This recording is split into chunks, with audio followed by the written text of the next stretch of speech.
मेरी एक छोटी सी हेल्प कर सकते हो? पिटवाना है किसी को। बताओ क्या प्रॉब्लम है? कॉलेज के दिनों में विनोद नाम का एक लड़का प्यार करता था मुझसे। सौम्या, ये तुम्हारे लिए। मैंने कितनी बार कहा है आई एम नॉट इंटरेस्टेड। तुम्हें समझ में नहीं आता विनोद? मिस्ड कॉल्स पे मिस्ड कॉल्स, ढेर सारे मैसेजेस, टॉर्चर कर दिया था मुझे। 3 महीने पहले वो अपने साथ नर्सरी में एक गुंडे को लेकर आया। रमिया। हाँ सोम्या किधर है? दीदी वो वहाँ पर है।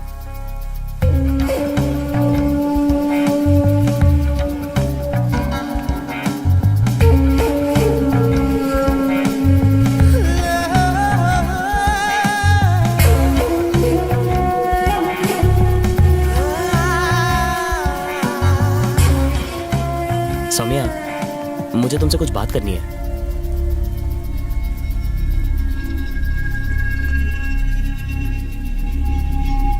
ये क्या है विनोद? मुझे डराने के लिए इन्हें लाए हो? हेलो हेलो, ऐसा कुछ नहीं है। ये तुमको सॉरी बोलना चाहता है।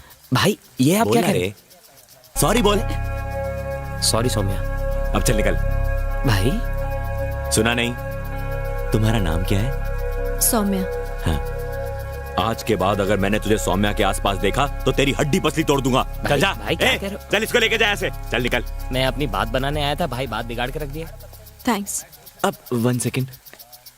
एक्चुअली मेरा नाम महर्षि है। भवानी की गैंग का आदमी है। महर्षि भवानी की गैंग का है? मैटर सॉल्व हो गया। डर गए क्या? तुम बताओ ना, बताओ। 6 महीने पहले मैंने तुम्हें एक सिग्नल पर देखा था।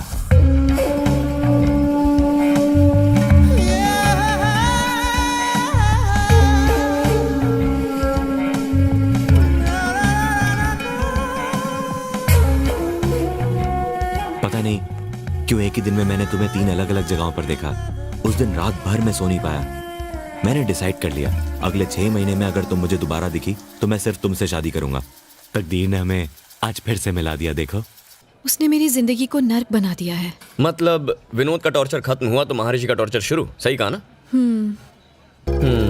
ये मुझसे मदद मांग रही है, लेकिन मदद तो ये मेरी कर रही है। अच्छा है। तुम फोन करोगी तो वो आ जाएगा? कहाँ बुलाना है बताओ? जायंट स्क्वायर ग्राउंड के पीछे बुलाना।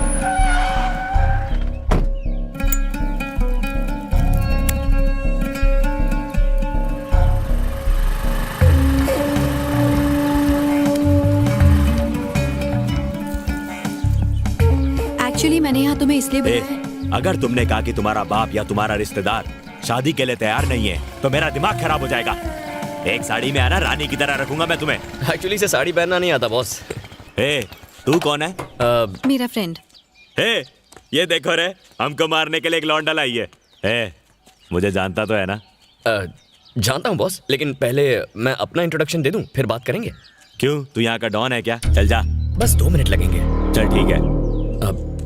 सौम्या, उल्टी घूम जाओ और 10 तक गिनो। पीछे पलट के मत देखना। जा।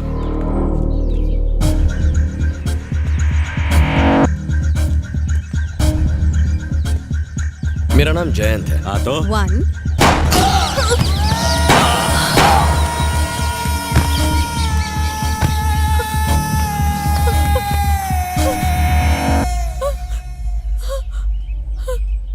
ये क्या कर दिया? मार डाला तुमने इन्हें। हाँ तो मेरी गर्लफ्रेंड को कोई सड़क छाप गुंडा तंग करेगा, मैं शांत रहूंगा क्या? मैंने इन्हें ही शांत कर दिया। अब हमारे बीच कोई नहीं आएगा। तुम भी मुझसे प्यार करते हो? Same. Love at first sight. अब से याद रखो, कोई भी तुम्हें जरा भी तंग करे तो तुम्हारा फियांसे उन्हें सीधा कर देगा। ठीक है ना? क्या है यार सौम्या, तुम्हारे लिए 3 लोगों का खून कर दिया, तुम हंसोगी भी नहीं क्या? मुझसे प्यार करती हो ना? तो मुझे आई लव यू कहो ना।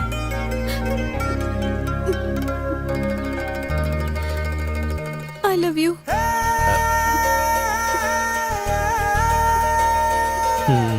ओके, जाओ जाओ।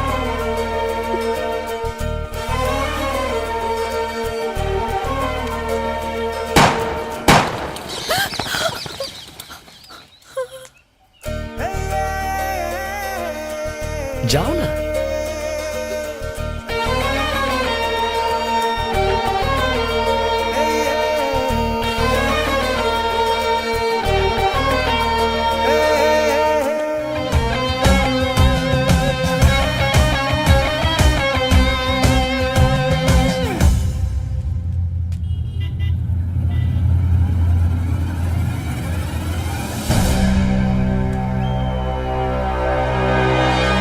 ऐसे क्यों खड़े हैं जैसे राशन की दुकान में केरोसिन मिलने वाला है? सालों पुलिस वालों, मुझे सब पता है कि महर्षि को किसने मारा। भाई ये क्या कह रहे हो? हम तो आपसे सेटिंग करने आए हैं, झगड़ा मैंने ही करने ठोका है महर्षि को। नहीं। ये सब कब और कैसे हुआ? और सिर्फ उसे ही नहीं, बबलू शेट्टी को भी उड़ा है और तेरे साथ भी यही करने वाला हूँ। गई जमीन हाथों से। खत्म कर दो साले को। यहाँ जमीन के साथ साथ जान के भी लाले हैं।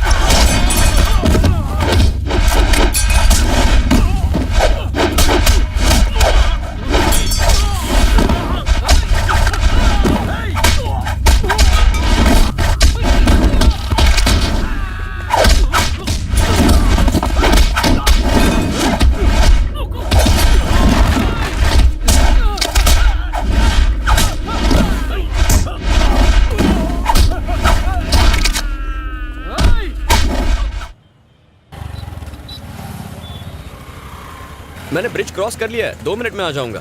ठीक है माँ। यार कल तो तूने पी भी नहीं थी, तो फिर तेरी बीवी ने तुझे क्यों पीटा?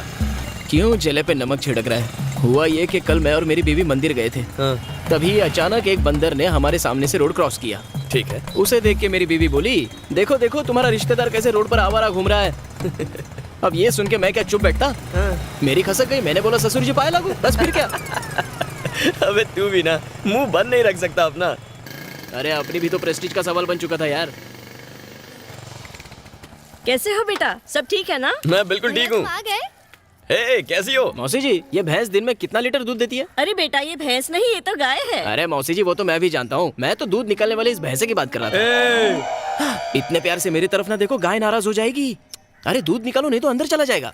12वीं के बाद 5 साल तू हॉस्टल में रहा, उसके बाद के 5 साल ट्रेनिंग और नौकरी की वजह से हमसे दूर रहा। तुझे हमारी परवाह है भी या नहीं? हाँ, हमें डायबिटीज है या ब्लड प्रेशर है, हम कौन सी दवाई खाते हैं, दिन में कितनी बार खानी पड़ती है, तुझे कुछ पता होगा ही नहीं, है ना? आपका बड़ा बेटा है ना इन बातों का ख्याल रखने के लिए। हाँ हाँ, मेरा बड़ा बेटा मेरी आंखों का तारा है।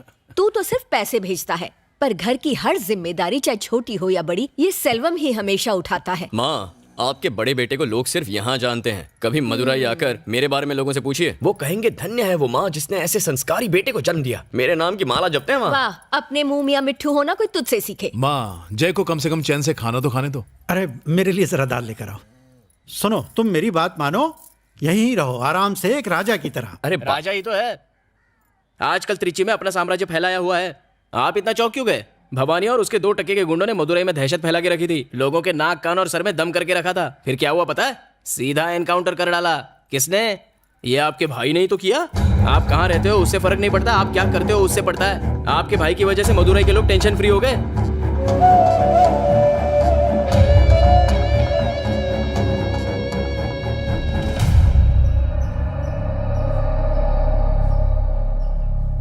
मेरे दादा रामास्वामी एक फ्रीडम फाइटर थे।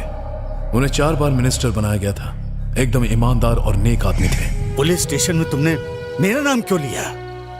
इसलिए क्योंकि परम मेरा अच्छा दोस्त है, उसे छुड़ाने के लिए। नाम कमाने में इंसान को सालों लग जाते हैं, पर उसी को मिट्टी में मिलाने के लिए 1 मिनट भी नहीं लगता। मुझे माफ कर दीजिए पिताजी, आज के बाद मैं अपने मतलब के लिए कभी आपका नाम इस्तेमाल नहीं करूंगा। उसके बाद से मेरे पापा ने खुद को पॉलिटिक्स से दूर रखने का फैसला किया। मेरे दादा के गुजर जाने के बाद कई पॉलिटिशियंस ने मेरे पापा को उन्हें सपोर्ट करने को कहा, पर उन्होंने मना कर दिया।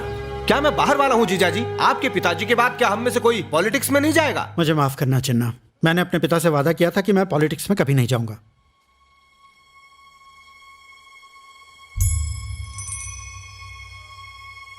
वादा तोड़ने की कोई जरूरत नहीं है। मैं आपके बेटे सेल्वम चिन्ना को ले मामा ने जा- मुझसे चलो, पूछे चलो, बिना चलो, मेरे लिए चलो। फैसला कर लिया।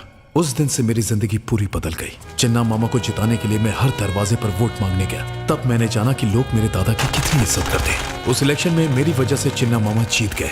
अगले 4 सालों में उन्होंने दौलत, शोहरत और रुतबा कमाया। ऐसे पैसे और पावर का क्या फायदा? हमारी बिरादरी के लोग सिर्फ रामास्वामी के परिवार को ही पूछते हैं। जो भी हो, अगर वो परिवार आपकी मदद नहीं करता तो आप इलेक्शन नहीं जीतते। रामास्वामी के परिवार को अपनी तरफ करना ही होगा। तुम जाके सेल्वम के दिमाग में पॉलिटिक्स का कीड़ा छोड़ो। इस इलेक्शन में तुम्हारे लिए करोड़ों रुपए बहा दूंगा। अरे गहरे तुम्हारे दादा का नाम लेके जीत जाते हैं, फिर तुम खुद इलेक्शन क्यों नहीं लड़ते? तुम अगर लड़ना चाहते हो जरूर लड़ो, लेकिन एक बात याद रखना, पॉलिटिक्स में कमाया 1 रुपया भी मेरे घर में नहीं आना चाहिए। और हाँ, मुझसे किसी भी तरह की मदद की उम्मीद मत रखना। ठीक है पापा। मैं ये सोच के इलेक्शन में खड़ा हुआ कि मिस्त्री सेठ मेरा पूरा साथ देंगे, लेकिन उन्होंने मुंह मोड़ लिया। उस वक्त मेरे दोस्त लाल ने मेरी मदद की और दिन रात मेरे लिए प्रचार किया। मैंने हर बड़े के पैर छुए, उन्हें इज्जत दी, लेकिन मेरे दादा के नाम के बावजूद चिन्ना मामा के पैसे की ताकत के आगे मैं टिक नहीं पाया। वो भारी मेजोरिटी से जीत गए। सिर्फ नाम के जोर पर कोई जीत नहीं सकता सेल्वम, पैसों की भी जरूरत पड़ती है। ये 1000 का नोट रख लो, ये तुम्हें पैसों की याद दिलाता रहेगा। हारने के गम से ज्यादा हर अहरे गहरे की नसीहत मानो मुझे कांटे की तरह चुभती थी। जो भी होता है अच्छे के लिए होता है सेल्वम। पॉलिटिक्स आसान चीज नहीं होती। तुम्हारी इलेक्शन हारने की वजह से मेरी सहेलियां मुझ पर हंस रही थीं। पॉलिटिक्स आप जैसे लोगों के लिए नहीं बनी है भैया। सब कह रहे हैं कि तुम्हारी हार एक तरह से रामास्वामी की हार है। अपने खानदान पर कोई कलंक ना लगे, इसीलिए मैंने कभी पॉलिटिक्स ज्वाइन नहीं की। पॉलिटिक्स में कुछ बड़ा करने की चाह ने मुझे अंदर से झकझोर दिया था। मैं हर उस इंसान को नीचा दिखाना चाहता था जिसने मुझे जली कटी सुनाई थी। पॉलिटिक्स में पैसों की अहमियत को मैं जान चुका था, इसीलिए मेरे दोस्त लाल ने मुझे भवानी से मिलवाया। हमने शहर के हर बिजनेसमैन से पैसे, इलेक्शन लड़ने के लिए हमने बिजनेसमैन से 30 करोड़ रुपए वसूल लिए थे। उसके बाद मैंने लाल को जानबूझकर चिन्ना से नजदीकियां बढ़ाने को कहा। अब मैं चिन्ना के करप्शन के सारे पैतरे अच्छे से जान गया हूँ। मैंने ठान लिया कि अब मैं मिनिस्टर बन के ही दम लूंगा। सुनिए सुनिए, आपका फोन। हेलो सेल्वम, जिस पुलिस वाले ने भवानी और उसके आदमियों को मारा वो और कोई नहीं बल्कि जानता हूँ, मेरा भाई है। अब हम क्या करें? उसे सिर्फ सब इंस्पेक्टर के मर्डर के बारे में पता है। कल वो त्रिची वापस जा रहा है, घबराने की कोई जरूरत नहीं है। रखता हूँ। ठीक है।